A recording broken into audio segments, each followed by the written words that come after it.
आपको पता है हिरोशिमा का दर्द, जिसके लेखक है तोशीमारू की, जिसमें हिरोशिमा में जो परमाणु बम से हमला किया गया था उस समय वहाँ का प्राकृतिक दृश्य कैसा था, जिसको लेखक अच्छे से बताए हैं। जापान के एक शहर हिरोशिमा की वह सुबह अभी भी मुझे याद है।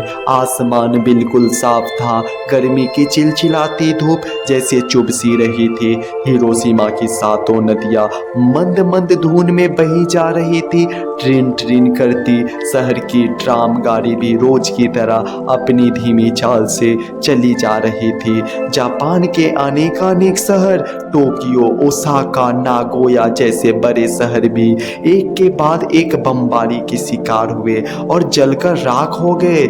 इस हवाई बमबारी के प्रकोप से अछूत रह गया था सिर्फ हिरोशिमा शहर। आखिर क्यों? जैसे प्रश्न उठने लगे, कब तक बचेंगे? और आशंकाएं उभरने लगी। आपदा से निपटने के लिए सभी तैयारी करने लगे। ऊंची इमारतों को तोड़कर सड़कें चौड़ी की गई ताकि आग ना फैले। ढेर सारा पानी जमा कर रखा गया। बमबारी से बचने छुपने के लिए स्थान बनाए गए। हर वक्त दवाइयों के थैले और मोटे कपड़े की टोपी से सभी लेंस रहा करते थे। इन्हीं बेबस लोगों में एक नन्ही सी लड़की भी थी, 7 साल की। नाम था मीचन। वह सुबह जब सब कुछ रोजमर्रा की तरह था, मीचन भी नाश्ता कर रही थी और अपने माता पिता के साथ। नाश्ते में पका चावल गुलाब के रंग का था क्योंकि वह शकरकंद के साथ पकाया गया था। कल ही तो वह गांव से किसी ने भेजा था। वह शकरकंद बहुत ही स्वादिष्ट है ना? बड़े चाव से मीचन उसे खा रही थी। जोर की भूख जो लगी थी उसे। पापा को भी चावल बहुत स्वादिष्ट लग रहे थे। यही वह क्षण था जब अचानक एक आंखों को चौंधा देने वाली भयावह चमक हमें चीर कर निकल गई। नारंगी रंग का था वह, नहीं हल्के नीले रंग का था। ऐसा लगा जैसे 100-200 बिजलियां एक साथ हम पर गिर पड़ी हो। दरअसल वह एक परमाणु बम था जिसे मानव इतिहास में पहली बार किसी पर गिराया गया था। B-29 नामक हवाई जहाज से, जिसे अमेरिका ने भेजा था। उस हवाई जहाज का नाम था एनोला गेई और उस परमाणु बम का नाम था लिटिल बॉय। इतना प्यारा सा नाम रखा गया था उस परमाणु बम का। यह घटना है 6 अगस्त 1945 सुबह 8:15 की। मीचन भी बेहोश हो गई। जब आंख खुली तो चारों ओर अंधेरा ही अंधेरा, सुन सन्नाटा छाया था चारों ओर। आखिर हुआ क्या? आखिर चल क्या रहा है? शरीर जैसे चकर सा गया था।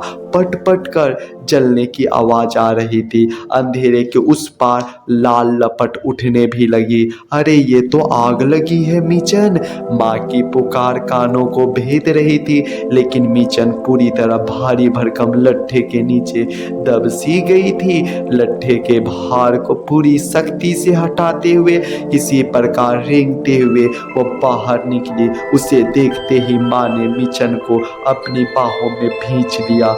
माँ के बाल पूरी तरह बिखरे हुए थे। तुम जल्दी आओ, मीचन के पापा कहाँ हैं आप?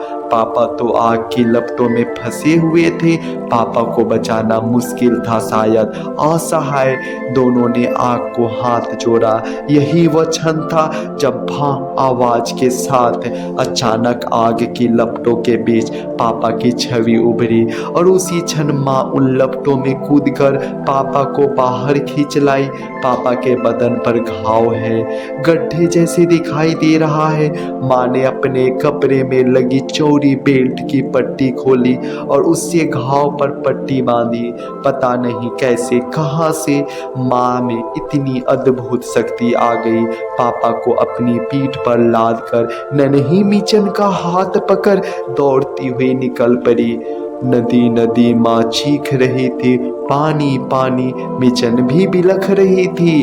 तीनों किसी प्रकार लुढ़कते हुए नदी के तटबंध को पार करते हुए छप छप करती हुई नदियों के जलाशय में प्रवेश कर गए, लेकिन मिचन का हाथ छूट गया। माँ भी विचलित हो गई। जल्दी जल्दी ठीक से हाथ पकड़ो। नदी में बहुत सारे लोग थे जो आग से बचकर यहाँ पहुँचे थे। कुछ बच्चों के कपड़े जलकर जगह जगह से फट गए थे। पलके ओठ जैसे कोमल अंग सूजकर फूल से गए थे। बच्चे जिनकी आंखें भी नहीं खुल रही थी धीमे धीमे बुदबुदा रहे थे, पानी पानी पानी दो। त्वचा झुलस गई थी, जगह जगह से छिलके की तरह लटक रही थी। बहुत सारे लोग थे, कुछ भूत पिशाच की तरह इधर उधर घूम रहे थे। कुछ ने दम तोड़ दिया था और मुंह के बल गिरे पड़े थे। उनके ऊपर और भी लोग गिरते जा रहे थे। एक छोटा सा पहाड़ बन गया था वह। उन दम टूटते लोगों का इतना भयानक दृश्य शायद नरक का भी ना हो। तीनों में एकजुट होकर पार कर ली। तीनों ने एकजुट होकर पार कर ली एक और नदी। फिर जैसे कि माँ ने पापा को कंधे से उतारा, वह खुद भी जड़ सी बैठ गई। मिचन के पैरों के पास कुछ नन्ही चिड़िया जैसे चीज उछलती हुई जा रही थी। अरे ये तो अबाबिले हैं, पंख जल चुके हैं, उड़ान भरने में बेवश हो गई है। नदी के बहाव के ऊपरी हिस्से से धीरे धीरे बहे चले जा रहे थे इंसान भी, बिल्ली भी। संयोग से जब मिचन ने पीछे मुड़कर देखा, एक औरत अपने बच्चे को सीने से लगाए रोए जा रही थी। उसने मिचन को बताया कि कैसे वह भागती भागती बच्चे को बचाकर यहाँ तक लाई थी, पर जैसे ही उसे अपना दूध पिलाना चाहा, उसे मृत पाया। वह औरत अपने बच्चे को सीने से लगाए छप छप कर नदी की ओर बढ़ने लगी। लहरों को चीरती हुई गहराई की ओर बढ़ती हुई अदृश्य होती चली गई। आकाश में अंधेरा तीर आया और बादल गरजने लगे। बारिश भी शुरू हो गई। काले रंग की बारिश थी वह, बिल्कुल तेल की तरह। भी का मौसम था यह, फिर भी बहुत ठंड लगने लगी। आखिरकार अंधेरे आकाश में सतरंगा इंद्रधनुष उभरने लगा। मृतकों के ऊपर भी घायलों के ऊपर भी बराबर दमकने लगा। माँ ने एक बार फिर से पापा को पीठ पर उठाया और फिर तीनों चुपचाप दौड़ने लगे। भयानक आग की लपटें उनका पीछा कर रही थी। दुर्गम पथ चल पाना भी मुश्किल। टूटे खपरेल बिछे हुए थे, बिजली के खंभे गिरे पड़े थे, टूटी बिजली की तारें पड़ी थी। फिर भी वे दौड़ रहे थे, धो धो कर जलते हुए, घरों के बीच से बचते हुए। फिर से एक नदी पर आ पहुँचे। नदी में घुसते ही मिचन को नींद आने लगी। नींद से बोझिल मिचन ने एक घूंट पी भी लिया और नदी के पानी का माँ ने हाथ बढ़ाकर तुरंत उसे बचा लिया। तीनों किसी प्रकार से सरकते हुए समुद्री तट तक जा पहुँचे, जिसका नाम था मियाजिमा गुची तट। सामने मियाजिमा टापू बैंगनी रंग में धुंधला सा दिखाई दे रहा था। माँ सोच रही थी कि नाव में बैठकर तट पार मियाजिमा टापू पर चले जाए। टापू पर चीर और मेपल के बहुत सारे वृक्ष थे और वहाँ के तट का पानी भी स्वच्छ और साफ होता था। शायद वहाँ तक आग भी हमारा पीछा न कर पाए, यही सोच रही थी मिचन, जब अचानक उसकी आंखें बंद हो गई और फिर पापा की भी आंखें बंद हो गई और फिर माँ की भी। दिन ढल गया, रात हो गई, फिर रात भी बीत गई और सवेरा हो गया। फिर रात आई, फिर से सूरज निकला, फिर रात आई, सवेरा हुआ। आज क्या तारीख है भैया? माँ ने राह चलते किसी से पूछा। वह गिर पड़े लोगों को एक एक कर उठाकर जांच रहा था। 9 तारीख है, उसने उत्तर दिया। माँ ने उंगलियों पर जोड़ कर देखा और बोली 4 दिन बीत गए उस घटना को। ऐसे हाल में मिचन सिसकियां भरने लगी। पास परी दादी माँ जो मृत सी दिख रही थी वह अचानक उठ गई और अपनी पोटली से चावल का लड्डू निकाला, फिर मिचन की ओर बढ़ा दिया। दरअसल वह आटे का लड्डू था। जैसे ही मिचन ने उसे हाथ में लिया, दादी माँ जमीन पर गिर पड़ी और शिथिल पड़ गई। माँ यह देखकर हैरान थी कि इस हाल में भी इस बच्ची ने चॉप स्टिक पकड़ रखा है। छोड़ो इसे, छोड़ो तो इस चॉपस्टिक को। फिर भी उसके हाथ से चॉपस्टिक अलग नहीं हुआ। माँ ने एक एक कर उसकी चकरी हुई उंगलियां को ढीला किया। 4 दिन बीत गए थे उस भयावह घटना को। तब से उसने चॉपस्टिक पकड़े रखा था। आज चॉपस्टिक अपने आप ही जमीन पर गिर पड़ा।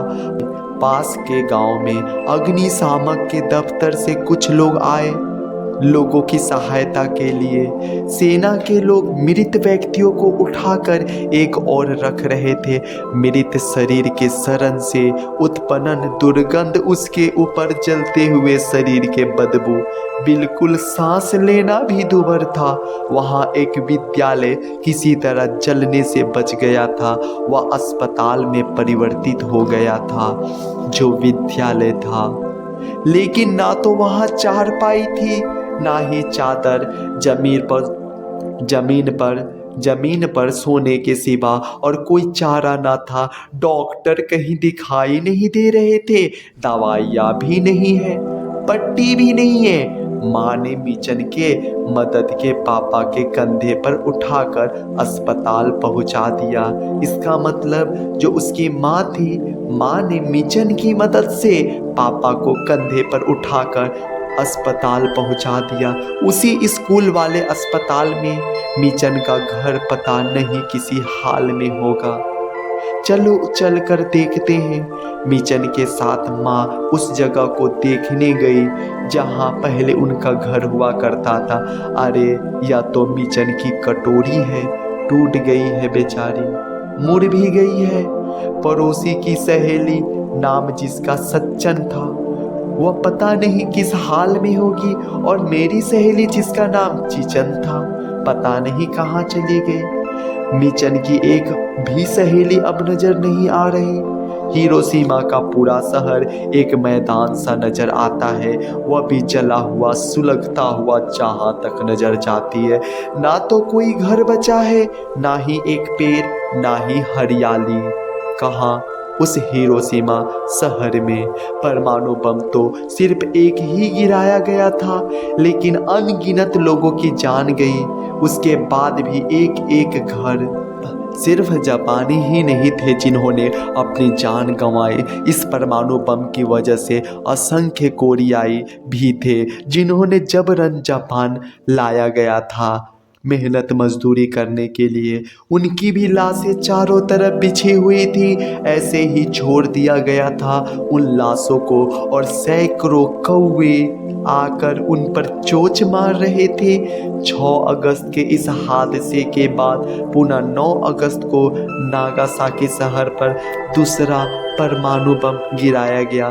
काफ़ी लोगों की जान गई, जापानी भी और कोरियाई भी, साथ ही अमेरिका के भी कुछ लोग मारे गए। वही अमेरिका जिसने हिरोशिमा और नागासाकी पर परमाणु बम गिराए। चीन के लोग भी, रूस के लोग भी, इंडोनेशिया के लोग भी इस हादसे के शिकार हुए। कई साल बीत गए इस बात को, पर मिचन अभी भी 7 साल की ही दिखती है, जरा भी बड़ी नहीं हुई। उस चकाचौंध रोशनी वाले परमाणु बम की वजह से ही ऐसा हो गया। यह ख्याल आते ही माँ की आंखें भर आती है। कभी कभी मीचन के सिर में खुजली होती है, वो सिर पर हाथ लगाती है। जब माँ उसके बालों को हटाकर ध्यान से उसके अंदर झांकती है, बालों के बीच में कुछ चमकीली चीज दिखाई देती है।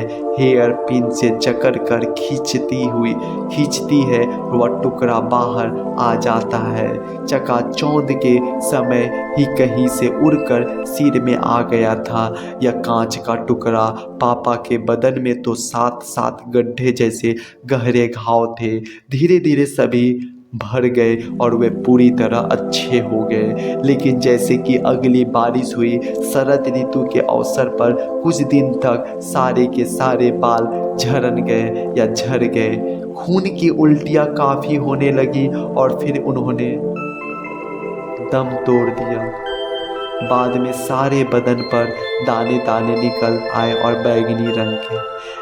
ऐसे भी कई लोग थे जिनके बदन पर कोई घाव नहीं था, ना था कहीं जलन का निशान। बहुत खुश थे वे लोग और कहते थे मैंने जान छुड़ा ली। लेकिन वैसे लोग भी पापा की अवस्था में पहुंच गए और दिन बीतने के साथ इस संसार से विदा होते चले गए। ऐसे भी लोग थे जो बाहर से आए थे, जले हुए हिरोशिमा शहर में अपने प्रियजनों को ढूंढने, हिरोशिमा की व्यथा कथा सुनकर, पर उनकी भी मौत हो गई बिना कोई घाव आए।